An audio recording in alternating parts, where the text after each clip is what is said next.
Estamos de volta com o Jornal do Piauí, aqui pela nossa TV Cidade Verde, né? Já de volta falando sobre política também aqui no nosso jornal, porque ontem houve uma grande repercussão, né, com os anúncios feitos pelo presidente Jair Bolsonaro de bloqueio no orçamento em função da necessidade de não furar o teto de gastos. É claro que nós estamos falando aqui do orçamento que foi aprovado ano passado, que está sendo executado este ano, portanto, bem diferente daquilo que está tramitando no Congresso, que é o orçamento que está sendo debatido este ano para execução ano que vem. Que é o que nós vamos tratar agora com o senador Marcelo Castro, que já está conosco. Senador, boa tarde, obrigado por participar conosco aqui do Jornal do Piauí, direto de Brasília, por videochamada. Obrigado, senador, boa tarde. Boa tarde, Joelson, boa tarde, Lídia, boa tarde, Elivaldo. É um prazer estar me dirigindo a esse povo querido e do nosso Piauí. Estou à disposição de vocês. Senador, nós estamos vendo a dificuldade que o governo está tendo de executar o orçamento aprovado ano passado para este ano, evitando, né, dando passos aí muito comedidos para evitar que se contrarie, fure o teto de gastos.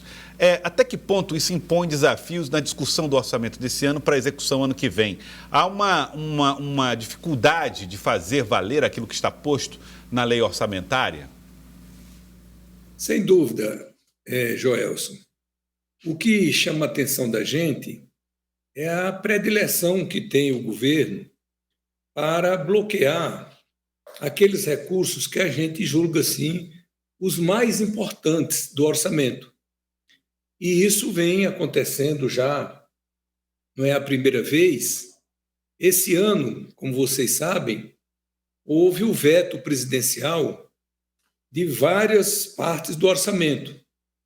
E eu fiz uma análise desses vetos e os vetos foram principalmente em cima da educação, da saúde, da pesquisa, não é?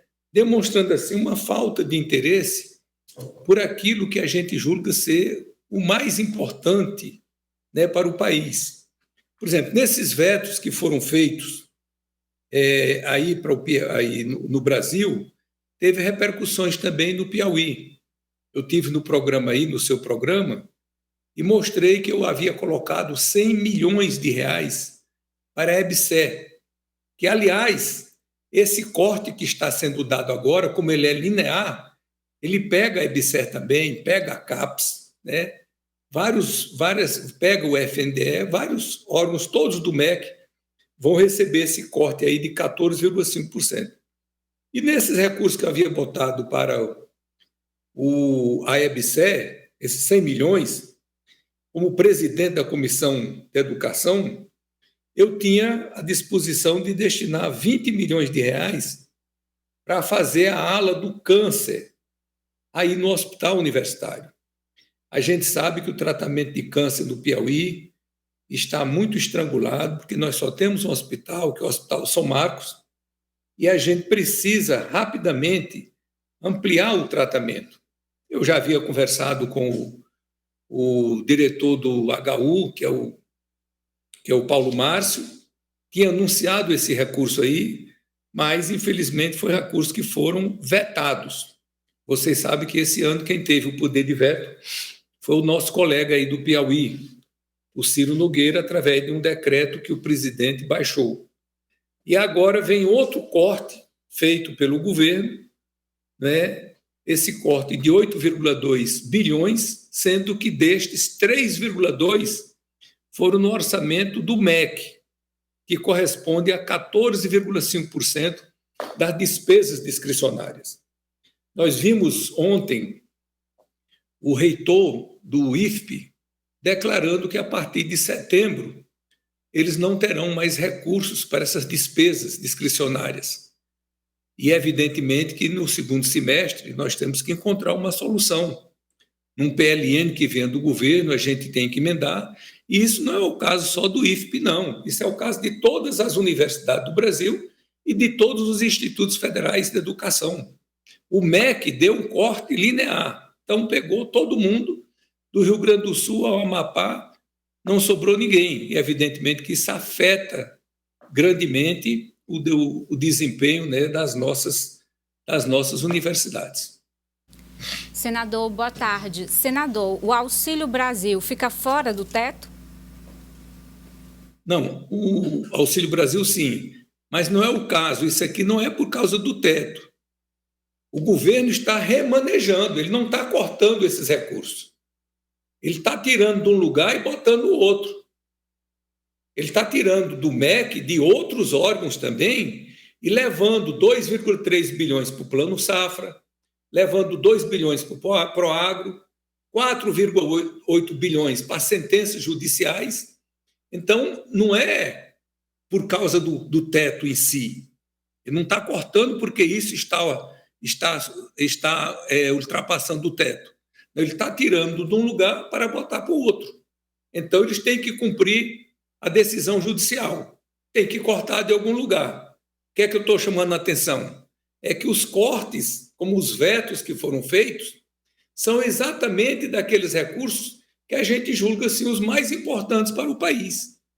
Então, corta daquilo que é mais essencial, que é da saúde, da educação, da pesquisa. É o que tem sido feito ao longo do ano.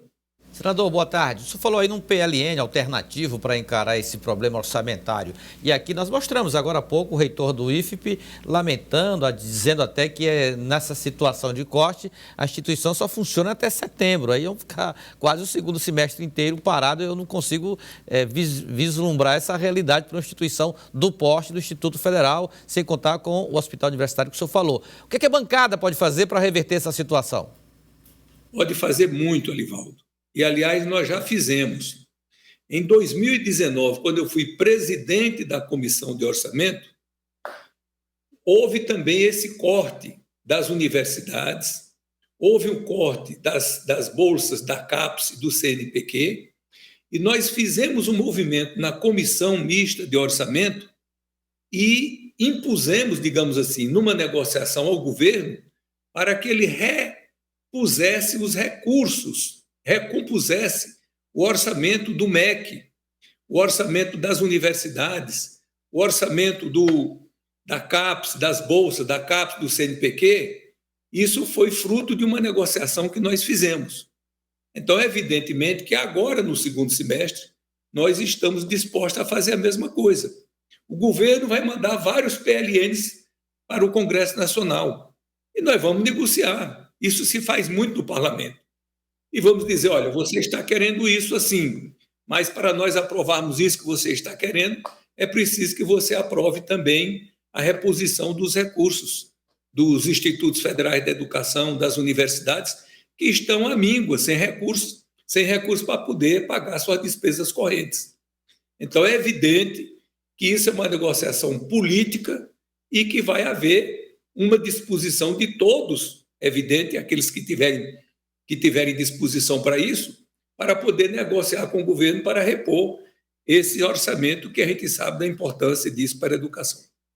Senador, quero agradecer a participação e a presença do senhor aqui virtualmente conosco no Jornal do Piauí. Muito obrigado pela participação. Eu que agradeço, Elcio. Me coloco sempre à disposição de vocês. Muito obrigado, senador Marcelo Castro.